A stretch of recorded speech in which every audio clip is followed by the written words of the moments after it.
बोलो इमरान खान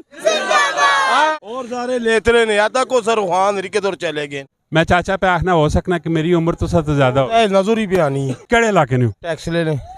टैक्स ले पहले टेरी आखनी है ओ ना तेरी शान है ब्याह ये गल है ते की ख्याल है वोट ने मतलब वोट किसा देसो इमरान खान नहीं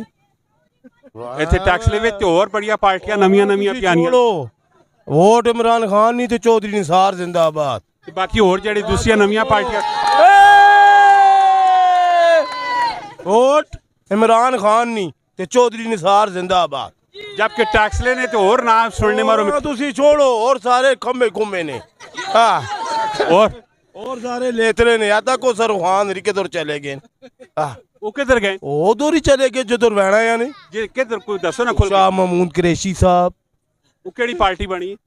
सुनने चाहना पैना कोई अजी गल ओ यार छोड़ो जी तुसी आखिर के टैक्स ले विच उन्होंने काफी होल्ड है और पावर है वो पावर इमरान खान नहीं बस और किसी नहीं बोलो ना क्यों नहीं बोलने वाला बोलो बोलो इमरान खान जिंदाबाद इमरान खान जिंदाबाद बस मेहरबानी।